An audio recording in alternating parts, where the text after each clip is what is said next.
Assalamualaikum warahmatullahi wabarakatuh. Apa kabar semua? Semoga kita senantiasa ada dalam keadaan sehat dan ada dalam lindungan Allah Subhanahu wa taala. Baik, pada pertemuan kali ini kita akan membahas materi mengenai organisasi pergerakan massa pendudukan Jepang. Untuk memuluskan tujuannya di wilayah Nusantara, Jepang membentuk beberapa organisasi ya, di antaranya yaitu yang pertama organisasi yang bersifat sosial kemasyarakatan, organisasi semi militer, dan yang terakhir organisasi militer. Yang pertama, organisasi yang bersifat sosial kemasyarakatan. Ada Gerakan 3A. Untuk mendapatkan dukungan rakyat Indonesia, Jepang membentuk sebuah perkumpulan yang dinamakan Gerakan 3A. Perkumpulan ini dibentuk pada tanggal 29 Maret tahun 1942. Sesuai dengan namanya, perkumpulan ini memiliki 3 semboyan, yaitu Nippon Cahaya Asia, Nippon Pelindung Asia, dan Nippon Pemimpin Asia. Sebagai pemimpin Gerakan 3A, bagian propaganda Jepang, Sedenbu, telah menunjuk bekas tokoh Perinda Jawa Barat, yakni Mr. Syamsuddin, sebagai ketua dengan dibantu beberapa tokoh lain seperti Kak Sutan, Pamuncak, dan Muhammad Saleh. Ternyata, sekalipun dengan berbagai upaya, Gerakan 3A ini kurang mendapat simpati dari rakyat. Gerakan 3A hanya berumur beberapa bulan saja. Jepang menilai perhimpunan ini tidak efektif. Bulan Desember 1942, Gerakan 3A dinyatakan gagal. Mengapa Gerakan 3A ini dinyatakan gagal oleh Jepang? Kira-kira apa alasannya? Silahkan coba cari alasannya. Berikutnya Putra, singkatan dari Pusat Tenaga Rakyat. Jepang berusaha untuk menggerakkan seluruh rakyat melalui tokoh-tokoh nasionalis. Jepang ingin membentuk organisasi massa yang dapat bekerja untuk menggerakkan rakyat. Bulan Desember 1942 dibentuk panitia persiapan untuk membentuk sebuah organisasi massa. Kemudian Soekarno, Hatta, Kiai Haji Mas Mansur, dan Ki Hajar Dewantara dipercaya untuk membentuk gerakan baru. Gerakan itu bernama Pusat Tenaga Rakyat atau Putra. Dibentuk tanggal 16 April 1943. Mereka kemudian disebut sebagai 4 serangkai. Sebagai ketua panitia adalah Soekarno. Tujuan Putra adalah untuk membangun dan menghidupkan kembali segala sesuatu yang telah dihancurkan oleh Belanda. Menurut Jepang, Putra bertugas untuk memusatkan segala potensi masyarakat Indonesia guna membantu Jepang dalam perang. Di samping tugas di bidang propaganda, Putra juga bertugas memperbaiki di bidang sosial ekonomi. Nah, di sini sudah mulai muncul beberapa tokoh yang nantinya akan membawa Indonesia ke masa-masa kemerdekaan ya. Berikutnya Majelis Islam A'la Indonesia, disingkat MIAI, dan Majelis Syuro Muslimin, disingkat Masyumi. Berbeda dengan pemerintah Hindia Belanda yang cenderung anti terhadap umat muslim, ya, Jepang lebih ingin bersahabat dengan umat muslim di Indonesia. Jepang sangat memerlukan kekuatan umat muslim untuk membantu melawan sekutu. Oleh karena itu, sebuah organisasi Islam, MIAI, yang cukup berpengaruh pada masa pemerintahan kolonial Belanda mulai dihidupkan kembali oleh pemerintah pendudukan Jepang pada tanggal 4 September 1942. MIAI diizinkan aktif kembali.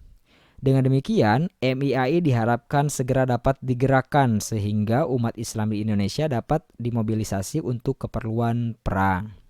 Adapun tugas dan tujuan MIAI waktu itu adalah sebagai berikut. 1. Menempatkan umat Islam pada kedudukan yang layak dalam masyarakat Indonesia. 2. Mengharmonisasikan Islam dengan tuntutan perkembangan zaman. 3. Ikut membantu Jepang dalam Perang Asia Timur Raya. Arah perkembangan MIAI mulai dipahami oleh Jepang sebagai organisasi yang tidak memberi kontribusi terhadap Jepang. Hal tersebut tidak sesuai dengan harapan Jepang sehingga pada November 1943 MIAI dibubarkan. Sebagai penggantinya, Jepang membentuk Masyumi, Majelis Syuro Muslimin Indonesia. Harapan dari pembentukan majelis ini adalah agar Jepang dapat mengumpulkan dana dan dapat menggerakkan umat Islam untuk menopang kegiatan Perang Asia Timur Raya.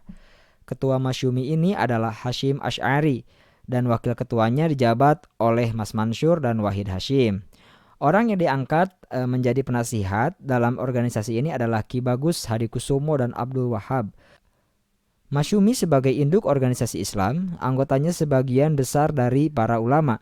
Dengan kata lain, para ulama dilibatkan dalam kegiatan pergerakan politik ya. Coba di sini ada nama yang menarik yaitu Hasyim Asy'ari ya sebagai ketua Masyumi. Ya, kalau kita ingat Hasyim Asy'ari juga ini mendirikan sebuah organisasi besar yang masih ada sampai sekarang dan bahkan disebut-sebut sebagai organisasi Islam terbesar di dunia, yaitu organisasi Nahdlatul Ulama. Berikutnya Jawa Hakokai. Tahun 1944, situasi perang Asia Timur Raya mulai berbalik. Tentara sekutu dapat mengalahkan tentara Jepang di berbagai tempat. Hal ini menyebabkan kedudukan Jepang di Indonesia semakin mengkhawatirkan. Oleh karena itu, Panglima Tentara ke-16, Jenderal Kumaikichi Harada, membentuk organisasi baru yang diberi nama Jawa Hakokai atau Himpunan Kebaktian Jawa. Untuk menghadapi situasi perang tersebut, Jepang membutuhkan persatuan dan semangat segenap rakyat, baik lahir maupun batin. Rakyat diharapkan memberikan dharma baktinya terhadap pemerintah demi kemenangan perang. Kebaktian yang dimaksud memuat 3 hal. 1. Mengorbankan diri. 2. Mempertebal persaudaraan. 3. Melaksanakan suatu tindakan dengan bukti. Susunan dan kepemimpinan organisasi Jawa Hakokai berbeda dengan Putra. Jawa Hakokai benar-benar organisasi resmi pemerintah. Oleh karena itu, pimpinan pusat Jawa Hakokai sampai pimpinan daerahnya langsung dipegang oleh orang Jepang. Pimpinan pusat dipegang oleh Gun Seikan, sedangkan penasehatnya adalah Insinyur Soekarno dan Hasyim Asy'ari. Di tingkat daerah, Shu atau Su dipimpin oleh Sucokan dan seterusnya sampai daerah Ku, desa oleh Kuco, kepala daerah atau lurah. Bahkan sampai Gumi di bawah pimpinan Gumicho. Dengan demikian, Jawa Hakokai memiliki alat organisasi sampai ke desa-desa, dukuh, bahkan sampai tingkat rukun tetangga, Gumi atau Tonari Gumi ya. Tonari Gumi dibentuk untuk mengorganisasikan seluruh penduduk dalam kelompok-kelompok yang terdiri atas 10 sampai 20 keluarga. Para kepala desa dan kepala duku serta ketua RT bertanggung jawab atas kelompok masing-masing. Nah, di sini sudah mulai ada tingkatan-tingkatan pemerintahan sampai tingkatan terendah yaitu RT ya, yaitu pada masa pendudukan Jepang. Yang sebelumnya belum ada pada masa pendudukan Belanda. Berikutnya organisasi semi militer. Sesuai dengan sifat pemerintahan militer, Jepang berusaha mengembangkan organisasi militer. Namun, untuk memperkuat pemerintahannya, Jepang juga mengembangkan organisasi-organisasi semi-militer dan pengarahan para pemuda yang kuat fisiknya. Yang pertama ada Seinendan. Seinendan, Korps Pemuda, adalah organisasi para pemuda yang berusia 14 sampai 22 tahun. Pada awalnya anggota Seinendan 3.500 orang pemuda dari seluruh Jawa. Tujuan dibentuknya Seinendan adalah untuk mendidik dan melatih para pemuda agar dapat menjaga dan mempertahankan tanah airnya dengan kekuatan sendiri. Bagi Jepang, untuk mendapatkan tenaga cadangan guna memperkuat usaha mencapai kemenangan dalam Perang Asia Timur Raya perlu diadakannya pengerahan kekuatan pemuda. Oleh karena itu, Jepang melatih para pemuda atau para remaja melalui organisasi Seinendan. Dalam hal ini, Seinendan difungsikan sebagai barisan cadangan yang mengamankan garis belakang. Berikutnya Keibodan. Organisasi Keibodan atau Korps Kewaspadaan merupakan organisasi semi-militer yang anggotanya para pemuda yang berusia antara 25 sampai 35 tahun. Ketentuan utama untuk dapat masuk Keibodan adalah mereka yang berbadan sehat dan berkelakuan baik. Apabila dilihat dari usianya, para anggota Keibodan sudah lebih matang dan siap untuk membantu Jepang dalam keamanan dan ketertiban. Pembentukan Keibodan ini memang dimaksudkan untuk membantu tugas polisi, misalnya menjaga lalu lintas dan pengamanan desa. Untuk itu, anggota Keibodan juga dilatih kemiliteran. Pembina Keibodan adalah Departemen Kepolisian, Keimubu, dan di daerah Shu dibina oleh bagian kepolisian, Keisatsubu. Di kalangan orang-orang Cina juga dibentuk Keibodan yang dinamakan Kakyo Keibotai. Ya, dari penjelasan tersebut coba kamu perhatikan apa perbedaan dari Seinendan dan Keibodan. Berikutnya barisan pelopor. Pada pertengahan tahun 1944 diadakan rapat Causangiin atau Dewan Pertimbangan Pusat. Salah satu keputusan rapat tersebut adalah merumuskan cara untuk menumbuhkan keinsyafan dan kesadaran yang mendalam di kalangan rakyat untuk memenuhi kewajiban dan membangun persaudaraan untuk seluruh rakyat dalam rangka mempertahankan tanah airnya dari serangan musuh. Sebagai wujud konkret dari kesimpulan rapat itu, maka tanggal 1 November 1944, Jepang membentuk organisasi baru yang dinamakan Barisan Pelopor. Melalui organisasi ini diharapkan adanya kesadaran rakyat untuk berkembang, sehingga siap untuk membantu Jepang dalam mempertahankan Indonesia.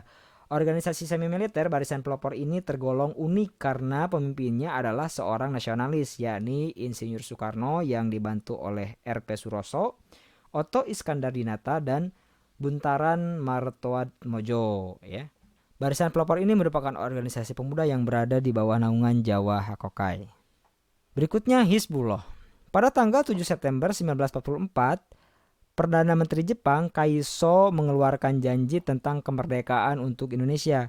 Sementara keadaan di medan perang, Jepang mengalami berbagai kekalahan. Jepang mulai merasakan berbagai kesulitan. Keadaan tersebut memicu Jepang untuk menambah kekuatan yang telah ada. Jepang merencanakan untuk membentuk pasukan cadangan khusus dan pemuda-pemuda Islam sebanyak 40.000 orang. Nah, Hizbullah ini merupakan organisasi pemuda di bawah payung Masyumi, ya. Berikutnya organisasi militer. Yang pertama, Heiho adalah prajurit Indonesia yang langsung ditempatkan di dalam organisasi militer Jepang, baik angkatan darat maupun angkatan laut. Syarat-syarat untuk menjadi tentara Heiho. Syarat-syarat untuk menjadi tentara Heiho antara lain: 1. Umur 18 sampai 25 tahun. 2. Berbadan sehat. 3. Berkelakuan baik. Dan 4. Berpendidikan minimal sekolah dasar.